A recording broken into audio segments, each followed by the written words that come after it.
Aujourd'hui, je vous propose une méditation à partir de ce passage de l'Évangile de Luc, chapitre 6, versets 12 à 19. Or, il advint en ces jours-là qu'il s'en alla dans la montagne pour prier. Et il passait toute la nuit à prier Dieu. Lorsqu'il fit jour, il appela ses disciples, et il en choisit 12, qu'il nomma apôtres. Simon, qu'il nomma Pierre, André son frère, Jacques, Jean, Philippe, Barthélemy, Matthieu, Thomas, Jacques, fils d'Alphée, Simon appelé le Zélote, Judas, fils de Jacques, et Judas Iscariote, qui devint un traître. Descendant alors avec eux, il se tint sur un plateau. Il y avait là une foule nombreuse de ses disciples, et une grande multitude de gens qui, de toute la Judée et de Jérusalem et du littoral de Tyr et de Sidon, étaient venus pour l'entendre et se faire guérir de leur maladie. Ceux que tourmentaient des esprits impurs étaient guéris, et toute la foule cherchait à le toucher parce qu'une force sortait de lui et les guérissait tous. À la lecture de ce passage, nous observons qu'il y a différents lieux qui sont cités et différents moments et différents mouvements. D'abord, l'ascension de Jésus au sommet de la montagne, puis la descente sur ce plateau où il va rencontrer la foule de ses disciples et foule de tous ces gens venus l'écouter et se faire guérir. Le premier lieu est la montagne. Jésus va dans la montagne pour prier et il s'y tient seul. Nous voyons déjà dans l'Ancien Testament que la montagne est le lieu de la rencontre avec Dieu. Dans le livre de l'Exode, nous lisons ce passage bien connu du buisson ardent, Exode chapitre 3, versets 1 à 6. Moïse était berger du troupeau de son beau-père, Jéthro, père de Madian. Il mena le troupeau au-delà du désert et parvint à la montagne de Dieu, à l'Horeb. L'ange du Seigneur lui apparut dans la flamme d'un buisson en feu. Moïse regarda, le buisson brûlait sans se consumer. Moïse dit alors: « Je vais faire un détour pour voir cette chose extraordinaire. Pourquoi le buisson ne se consume-t-il pas ?» Le Seigneur vit qu'il avait fait un détour pour voir, et Dieu l'appela du milieu du buisson. « Moïse, Moïse !» Il dit: « Me voici. » Dieu dit alors: « N'approche pas d'ici, retire les sandales de tes pieds, car le lieu où tu te tiens est une terre sainte. » Et il déclara: « Je suis le Dieu de ton père, le Dieu d'Abraham, le Dieu d'Isaac, le Dieu de Jacob. » Moïse se voila le visage, car il craignait de porter son regard sur Dieu. Nous voyons donc cette manifestation de Dieu à Moïse sur cette montagne. Jésus en cela est à nouveau Moïse. Comme lui, il recherche la présence de Dieu sur la montagne, qui représente l'éloignement de la vie du monde, des bruits du monde, de l'agitation du monde, qui représente la solitude, une solitude non pas subie mais recherchée, parce que il y a un effort à faire pour gravir la montagne. Il faut donc vouloir cette solitude, il faut la désirer, et cela demande un effort, une ascension. Cette solitude lui permet d'écouter la voix de Dieu dans un lieu de silence, un silence qui favorise la prière. Dans un autre passage du livre de l'Exode, nous retrouvons Moïse en prière sur la montagne. Cette fois-ci, Moïse est monté sur la montagne pour intercéder pour le peuple d'Israël, après l'épisode du veau d'or, pour demander pardon à Dieu pour son peuple. Il s'agit du chapitre 32, versets 30 à 32. Le lendemain, Moïse dit au peuple, « Vous avez commis un grand péché. » Le peuple s'était fabriqué un veau d'or et elle avait adoré. Donc, il s'était livré à l'idolâtrie. « Maintenant, je vais monter vers le Seigneur. Peut-être obtiendrai-je la rémission de votre péché. » Moïse retourna vers le Seigneur et lui dit, « Hélas, ce peuple a commis un grand péché. Ils se sont fait des veaux en or, des dieux en or. Ah, si tu voulais enlever leur péché, ou alors efface-moi de ton livre, celui que tu as écrit. » Comme Moïse, Jésus intercède pour nous et il va chercher cette proximité, cette intimité avec son Père sur la montagne afin d'intercéder pour toutes ces personnes dont il sait très bien qu'elles l'attendent en bas et qu'il va les retrouver, tous ces gens qui ont besoin de sa parole de vie, besoin de cette puissance, de cette force qui l'anime, cette force de l'Esprit Saint qui sortait de lui et les guérissait tous, comme nous le dit le texte. Et nous retrouvons aussi la mention de la montagne dans le chant qu'entonne Moïse et les Israélites juste après le passage de la mer Rouge, cette victoire de Dieu sur l'Égypte, sur Pharaon et ses chevaux et ses cavaliers. Ce magnifique chant, nous trouvons au chapitre 15 de l'Exode, et c'est le verset 17. « Tu les amènes, tu les plantes sur la montagne, ton héritage, le lieu que tu as fait, Seigneur, pour l'habiter, le sanctuaire, Seigneur, fondé par tes mains. Le Seigneur régnera pour les siècles et des siècles. » Durant tout le ministère de Jésus, nous voyons comme la prière a une place prépondérante. Cette prière personnelle de Jésus, recherchant la volonté de son Père. Et pour cela, il passe beaucoup de temps en prière. C'est là que toutes les décisions qu'il prend concernant sa mission trouvent leur source dans cette prière, dans cette intimité avec son Père, dans cette présence.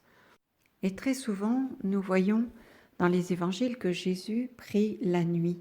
Pourquoi la nuit? Et là encore, dans ce passage, on nous dit qu'il passait toute la nuit à prier Dieu.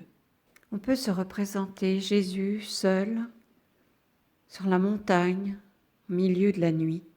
Et ça peut être un temps assez angoissant pour beaucoup d'entre nous. Et si vous avez eu des enfants, si vous-même peut-être vous souvenez de quelques moments de votre enfance, lorsque il s'agit de s'endormir seul dans son lit, lorsque papa et maman ont quitté la chambre et laissent l'enfant seul dans ce moment particulier où il peut être confronté à lui-même, à ses peurs, à ses angoisses, parce qu'il n'y a plus les distractions habituelles, celles auxquelles on est soumis en plein jour, toutes ces sollicitations qui nous distraient de nous-mêmes. Alors la nuit est un temps d'angoisse pour les enfants, ça peut être un temps d'angoisse aussi pour les malades, les agonisants. Et même lorsqu'on est adulte, parfois, il est difficile de s'abandonner au sommeil. Combien de personnes ont des problèmes d'insomnie? Le sommeil suppose un lâcher-prise qui ne peut se faire que dans une certaine confiance, un sentiment de sécurité, un abandon. La nuit nous place aussi devant l'incertitude du lendemain. C'est donc un moment particulier qui peut être le temps de Dieu, un temps où nous avons besoin de lui. Nous pouvons compter sur nos propres forces. Dans le psaume 88, versets 2 et 3, nous avons cette prière. « Yahvé, Dieu de mon salut, lorsque je crie la nuit devant toi, que jusqu'à toi vienne ma prière prête l'oreille à mon cri. Et puis dans le psaume 62, verset 7, « Dans la nuit, je me souviens de toi et je reste des heures à te parler. » Celui qui prie au milieu de la nuit est éveillé alors que tout le monde dort. Et Jésus veut nous montrer que notre foi doit être toujours en éveil. D'ailleurs, dans l'évangile de Luc, chapitre 21, versets 36 et 37, Jésus dit à ses disciples, « Veillez donc et priez en tout temps afin d'avoir la force d'échapper à tout ce qui doit arriver et de vous tenir debout devant le Fils de l'homme. » Et puis nous voyons Jésus juste avant sa passion, dans Luc chapitre 22, verset 39 et suivant. Jésus sortit pour se rendre, selon son habitude, au mont des Oliviers, et ses disciples le suivirent. Arrivé en ce lieu, il leur dit « Priez » pour ne pas entrer en tentation. Puis il s'écarta à la distance d'un jet de pierre environ. S'étant mis à genoux, il priait en disant « Père, si tu le veux, éloigne de moi cette coupe, cependant que soit faite non pas ma volonté, mais la tienne. » Alors, du ciel lui apparut un ange qui le réconfortait. Entré en agonie, Jésus priait avec plus d'insistance, et sa sueur devint comme des gouttes de sang qui tombaient sur la terre. Puis Jésus se releva de sa prière et rejoignit ses disciples qu'il trouva endormis, accablés de tristesse. Il leur dit « Pourquoi dormez-vous ? Relevez-vous et priez pour ne pas entrer en tentation. » Et saint Paul nous rappelle cette dernière nuit, la nuit où Jésus fut livré, dans la première épître aux Corinthiens, chapitre 11, versets 23-25. « J'ai moi-même reçu ce qui vient du Seigneur et je vous l'ai transmis. La nuit où il était livré, le Seigneur Jésus prit du pain. Puis, ayant rendu grâce, il le rompit et dit « Ceci est mon corps qui est pour vous. Faites cela en mémoire de moi. » Après le repas, il fit de même avec la coupe en disant « Cette coupe est la nouvelle alliance en mon sang. Chaque fois que vous en boirez, faites cela en mémoire de moi. » Donc on peut dire que à chaque Eucharistie, à chaque moment où nous vivons cette communion au corps ou au sang de Jésus, nous sommes sur la montagne.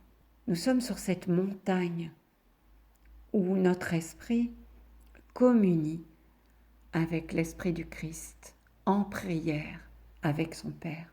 Voilà ce que Jésus nous a donné, cette montagne de la rencontre avec notre Père. Voilà comment, en se donnant tout entier, Jésus nous permet de traverser nos nuits, nos temps d'épreuve, ces nuits spirituelles, nous permet de rester dans la foi, dans la présence de Dieu, parce que rester dans la présence de Dieu est un combat au quotidien, un combat contre la chair et ses tendances et ses besoins, besoin de sommeil. C'est évident quand on prie la nuit ou quand on va adorer la nuit, il y a un effort à faire contre le sommeil et puis contre les distractions et puis ces angoisses qu'on peut connaître dans la vie, ces moments d'angoisse et puis toutes les sollicitations de toutes sortes. Oui, on peut traverser des nuits spirituelles et beaucoup de grands personnages de la foi, ce qu'on appelle les saints, comme saint Jean de la Croix, dans son poème La nuit obscure, nous le montre bien. Ces moments où l'esprit travaille en l'homme, travaille pour le transformer intérieurement. Alors, nous avons l'exemple de la petite Thérèse, par exemple, Thérèse de l'Enfant Jésus, ou plus récemment, Mère Teresa, dont on sait aujourd'hui que pendant des années, elle n'avait plus aucune consolation spirituelle. Elle marchait uniquement par la foi. Ce sont dans ces nuits que nous apprenons à nous appuyer sur Dieu seul, parce qu'il n'y a plus rien autour de nous sur lequel nous puissions nous appuyer. plus aucun appui humain, juste cette foi en Dieu. Ce sont des moments où nous apprenons à nous laisser guider par l'Esprit Saint, qui connaît notre cœur. Et c'est ce même Esprit Saint, en Jésus, qui lui donnait le discernement, qui lui donne dans ce texte sur lequel nous méditons, le discernement pour faire le choix de ces 12 apôtres, ainsi que pour le nombre.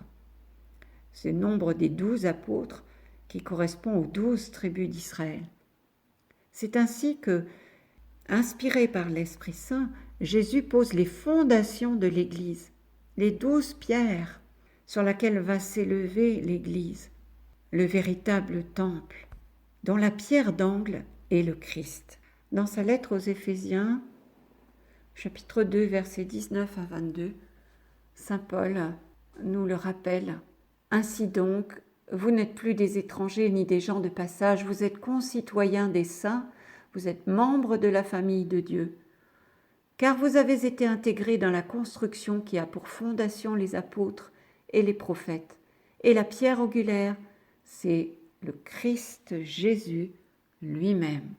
En lui, toute la construction s'élève harmonieusement pour devenir un temple saint dans le Seigneur.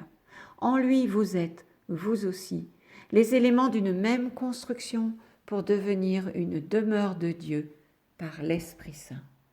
Et lorsque nous lisons les évangiles, nous voyons que Jésus est né une nuit de Noël.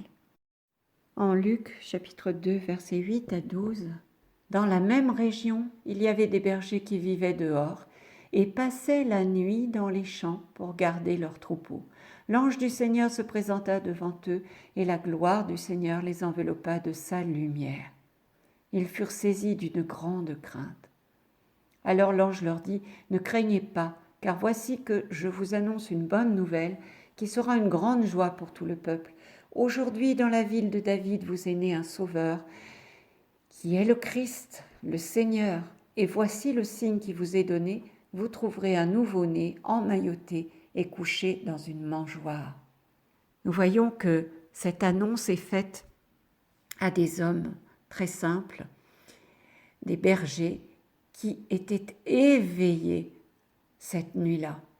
Alors la nuit, c'est aussi le temps de la providence, le temps où Dieu se donne, comme nous le voyons dans ce passage avec la naissance de Jésus. L'Ancien Testament nous en donne un autre exemple de cette providence divine qui nous est donnée la nuit. Il s'agit de la manne donnée au peuple hébreu dans son cheminement dans le désert, en Exode 16, versets 13 et 14. En effet, le soir même, des cailles vinrent s'abattre sur le campement qui en fut recouvert, et le lendemain matin, il y avait une couche de rosée tout autour du camp. Lorsque la rosée se fut dissipée, on aperçut par terre sur le sol du désert un mince dépôt granuleux, fin comme du givre, qui restait. Les Israélites donnèrent à cette nourriture le nom de manne. Elle ressemblait à des grains de coriandre blanche et elle avait un goût de beignet au miel. Et Jésus nous dit dans Saint Jean, chapitre 6, versets 32-33, Jésus leur répondit, « Amen, amen, je vous le dis, ce n'est pas Moïse qui vous a donné le pain venu du ciel, c'est mon Père qui vous donne le vrai pain venu du ciel. Car le pain de Dieu, c'est celui qui descend du ciel et qui donne la vie au monde. » La nuit est le temps de la bénédiction divine, le temps de la providence. Nous voyons également dans l'Ancien Testament, dans le combat de Jacob qui a lieu la nuit, c'est en Genèse 32, versets 23 à 29. Cette nuit-là, Jacob se leva. On se rappelle que Jacob doit affronter son frère, qu'il n'a pas vu depuis des années, et évidemment qu'il appréhende énormément cette rencontre, puisqu'il a volé la bénédiction de son frère. Il se lève, il prit ses 2 femmes, ses 2 servantes, ses 11 enfants, et passa le gué du Yabok. Il leur fit passer le torrent, et fit aussi passer ce qui lui appartenait. Jacob resta seul. Or, quelqu'un lutta avec lui jusqu'au lever de l'aurore. L'homme, voyant qu'il ne pouvait rien contre lui, le frappa au creux de la hanche, et la hanche de Jacob se démit pendant ce combat. L'homme dit « Lâche-moi, car l'aurore s'est levée. » Jacob répondit « Je ne te lâcherai que si tu me bénis. » L'homme demanda « Quel est ton nom ?» Il répondit « Jacob. » Il reprit « Ton nom ne sera plus Jacob, mais Israël, c'est-à-dire Dieu lutte, parce que tu as lutté avec Dieu et avec des hommes, et tu l'as emporté. » Dans ce combat, Jacob montre à quel point il a progressé, spirituellement progressé, puisque il était parti en exil après avoir trompé son père pour voler sa bénédiction, la bénédiction du fils aîné, et il revient vers ce frère qu'il a trompé, avec cette fois-ci une bénédiction qu'il a vraiment mérité de recevoir dans ce combat où il a mis toutes ses forces, tout son désir, toute sa volonté. On pourrait encore citer cet autre passage qui se trouve en Exode 14, la traversée de la mer Rouge qui a lieu la nuit, là encore. Chapitre 14, versets 19 à 31. L'ange de Dieu qui marchait en avant d'Israël se déplaça et marcha à l'arrière. La colonne de nuée se déplaça depuis l'avant-garde et vint se tenir à l'arrière, entre le camp des Égyptiens et le camp d'Israël. Cette nuée était à la fois ténèbres et lumière dans la nuit, si bien que de toute la nuit ils ne purent se rencontrer. Moïse étendit le bras sur la mer, le Seigneur chassa la mer toute la nuit, par un fort vent d'est, il mit la mer à sec, et les eaux se fendirent. Les fils d'Israël entrèrent au milieu de la mer à pied sec, les eaux formant une muraille à leur droite et à leur gauche. Les Égyptiens les poursuivirent, tous les chevaux de Pharaon, ses chars et ses guerriers entrèrent derrière eux jusqu'au milieu de la mer. Aux dernières heures de la nuit, le Seigneur observa, depuis la colonne de feu et de nuée, l'armée des Égyptiens, et il la frappa de panique. Il faussa les roues de leurs chars, ils eurent beaucoup de peine à les conduire. Les Égyptiens s'écrièrent « Fuyons devant Israël, car c'est le Seigneur qui combat pour eux contre nous. » Le Seigneur dit à Moïse « Étends le bras sur la mer, que les eaux reviennent sur les Égyptiens, leurs chars et leurs guerriers. » Moïse étendit le bras sur la mer. Au point du jour, la mer reprit sa place. Dans leur fuite, les Égyptiens s'y heurtèrent et le Seigneur les précipita au milieu de la mer. Mais les fils d'Israël avaient marché à pied sec, les eaux formant une muraille à leur droite et à leur gauche. Ce jour-là, le Seigneur sauva Israël de la main de l'Égypte, et Israël vit les Égyptiens morts sur le bord de la mer. Donc nous voyons dans ce passage, justement, que le passage, la Pâque des Hébreux, s'est fait la nuit. La nuit est le temps où Dieu pourvoit, où Dieu combat pour nous. Nous pouvons penser aussi à la nuit du tombeau de Jésus, ce tombeau qui a vu la résurrection du Christ, lumière du monde. Cette lumière de Pâques qui a jailli du fond de ce tombeau. Alors, on pourrait se dire que Jésus a affronté pour nous toutes ces nuits que nous pouvons traverser au cours de notre vie, pour qu'il y ait ce matin de Pâques. Alors, dans le passage sur lequel nous méditons, nous voyons que c'est au matin que Jésus appelle ses disciples pour en choisir 12 qu'il va nommer apôtres. On peut faire le lien avec ce matin de Pâques. Pour les chrétiens, qui est celui de la résurrection en Jésus, les ténèbres sont vaincues. La mort a laissé la place à la vie, une vie éternelle.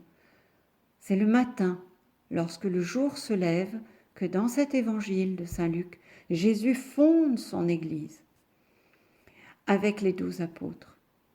Et c'est au matin de Pâques que Jésus assoit son Église à partir de sa victoire sur la mort. Son Église à qui il a donné les clés de la vie éternelle. parce que c'est son Église qui va porter maintenant cette vie au monde, en s'appuyant sur l'enseignement des apôtres qui ont vécu avec Jésus et ont été témoins de ces miracles. Alors, une fois que Jésus a institué ces 12 apôtres, il descend de la montagne pour rejoindre cette foule constituée de ses disciples et de toutes ces personnes qui cherchent à le voir, à l'entendre et à se faire guérir par lui, parce qu'ils savent qu'une force sort de lui. Nous dit l'Évangile, une force sortait de lui et les guérissait tous. C'est l'onction du Saint-Esprit. Dans Luc 4, verset 18, Jésus nous dit « L'Esprit du Seigneur est sur moi, parce que le Seigneur m'a consacré par l'onction. Il m'a envoyé porter la bonne nouvelle aux pauvres, annoncer aux captifs leur libération et aux aveugles qu'ils retrouveront la vue, remettre en liberté les opprimés, annoncer une année favorable accordée par le Seigneur. » Cette force qui les guérissait tous, comme nous dit l'Évangile, c'est une force de vie. Cette onction de l'Esprit en Jésus vient de son union avec le Père dans la prière, comme nous l'avons vu dans la première partie, cette prière nocturne. Et cette force ne fait pas de distinction entre les bénéficiaires. Par exemple, en Luc, chapitre 8, versets 43 à 48, nous voyons la guérison de la femme hémorroïde. Or, une femme qui avait des pertes de sang depuis 12 ans et qui avait dépensé tous ses biens chez les médecins sans que personne n'ait pu la guérir, s'approcha de lui par derrière et toucha la frange de son vêtement. À l'instant même, sa perte de sang s'arrêta. Mais Jésus dit « Qui m'a touché ?» Comme ils s'en défendaient tous, Pierre lui dit « Maître, les foules te bousculent et t'écrasent. » Mais Jésus reprit « Quelqu'un m'a touché, car j'ai reconnu qu'une force était sortie de moi. » Et dans le livre des Actes, chapitre 10, verset 38, « Vous savez comment Dieu a oint du Saint-Esprit et de force Jésus de Nazareth, qui allait de lieu en lieu, faisant du bien et guérissant tous ceux qui étaient sous l'empire du diable, car Dieu était avec lui. » Dans 1 Corinthiens, chapitre 2, verset 5, « Que votre foi ne soit pas fondée sur la sagesse des hommes, mais sur la puissance de Dieu. » Cette même puissance qui déborde de Jésus, au point que cette femme obtient sa guérison par derrière. Jésus ne l'a pas vue, ne sait même pas qui l'a touchée. Et pourtant, cette femme est guérie. Eh bien, les apôtres, après la résurrection, et surtout après la Pentecôte, après avoir reçu la force de l'Esprit Saint, alors même qu'ils étaient réunis en prière, tous ensemble, avec Marie, la mère de Jésus, eh bien, c'est cette même force de l'Esprit Saint qui animait Jésus que nous retrouvons dans les Actes au chapitre 5, versets 12 à 16, qui s'exerce par les mains des apôtres. Par les mains des apôtres, beaucoup de signes et de prodiges s'accomplissaient dans le peuple. Tous les croyants d'un même cœur se tenaient sous le portique de Salomon. Personne d'autre n'osait se joindre à eux. Cependant, tout le peuple faisait leur éloge. De plus en plus, des foules d'hommes et de femmes, en devenant croyants, s'attachaient au Seigneur. On allait jusqu'à sortir les malades sur les places, en les mettant sur des civières et des brancards. Ainsi, au passage de Pierre, son ombre couvrirait l'un ou l'autre. La foule accourait aussi des villes voisines de Jérusalem en amenant des gens malades ou tourmentés par des esprits impurs, et tous étaient guéris. Dans Actes 19, versets 11 et 12, « Et Dieu faisait des miracles extraordinaires par les mains de Paul, au point qu'on appliquait sur les malades des linges ou des mouchoirs qui avaient touché son corps, et les maladies les quittaient, et les esprits malins sortaient. » Donc cette force, c'est l'onction de l'Esprit Saint. Et le mot Christ, du grec Christos, veut dire oint. Cette onction, elle est donnée pour le salut du monde. Jésus est venu pour nous sauver. Et de même, l'Église qu'il a instituée et ses apôtres sont loin du Saint-Esprit pour sauver, pour continuer l'œuvre de Jésus. Et d'ailleurs, dans l'Église catholique, le baptême, dans le rituel du baptême, il y a cette onction de l'huile. On pratique une onction d'huile sur le front du baptisé avec le Saint-Crème, c'est le nom de l'huile parfumée bénite qu'on applique. Cette onction signifie le don de l'Esprit Saint et la force du Christ qui agira dans la faiblesse de la personne qui se fait baptiser pour lutter contre le mal. Dans l'Ancien Testament, déjà, on appliquait une onction d'huile sur toute personne ou tout objet qui devait être consacré au service de Dieu. Et le signe de l'onction de Dieu, nous le voyons bien aussi bien dans ce passage de Saint Luc que j'ai lu au début, que dans tous ces passages des actes des apôtres, c'est un débordement intérieur de la présence de Dieu dans la personne. Dieu se sert d'une personne et cette présence déborde. D'ailleurs, Jésus nous le dit de cette manière. Dans Jean chapitre 7, versets 37 et 39, alors qu'il enseigne dans le temple, « Au jour solennel où se terminait la fête, Jésus, debout, s'écria, « Si quelqu'un a soif, qu'il vienne à moi et qu'il boive, celui qui croit en moi. Comme dit l'Écriture, de son sein couleront des fleuves d'eau vive. » En disant cela, il parlait de l'Esprit Saint qu'allaient recevoir ceux qui croiraient en lui. En effet, il ne pouvait y avoir l'Esprit puisque Jésus n'avait pas encore été glorifié. Déjà dans la Genèse, dans le jardin d'Éden, le fleuve de Dieu coulait. C'est dans Genèse 2, verset 10. Un fleuve sortait d'Éden pour arroser le jardin et de là se divisait en 4 bras. La puissance de Dieu, de l'Esprit de Dieu, est représentée sous la forme de ce fleuve qui a une source en Éden. Et dans Ézéchiel 47, lorsque le prophète en exil, dans une vision, est transporté au sommet d'une très haute montagne, il décrit le temple dans ses visions. L'homme me ramena à l'entrée du temple, et voici que de l'eau sortait de dessous le seuil du temple vers l'Orient. L'Orient étant la direction du soleil levant. L'eau descendait de dessous le côté droit du temple au sud de l'autel. Cette eau coulait du côté droit. Pour nous, le soleil levant, c'est Jésus. Elle se déverse dans la mer en sorte que ses eaux deviennent saines. Partout où passera le torrent, tout être vivant qui y fourmille vivra. Là où cette eau pénètre, elle assainit et la vie se développe partout où va le torrent. Au bord du torrent, sur les 2 rives, toutes sortes d'arbres fruitiers pousseront. Leur feuillage ne se flétrira pas et leurs fruits ne manqueront pas. Chaque mois, ils porteront des fruits nouveaux car cette eau vient du sanctuaire. Les fruits seront une nourriture et les feuilles un remède. Nous le voyons, le fleuve de Dieu, cet Esprit Saint, purifie nos vies, il guérit et il donne la vie. Il vient avec puissance. Et si, comme nous le demande Jésus, nous avons foi en lui, alors ce fleuve coulera de notre sein pour le monde. Nous retrouvons ce même fleuve dans le dernier livre de la Bible, le livre de l'Apocalypse, chapitre 22.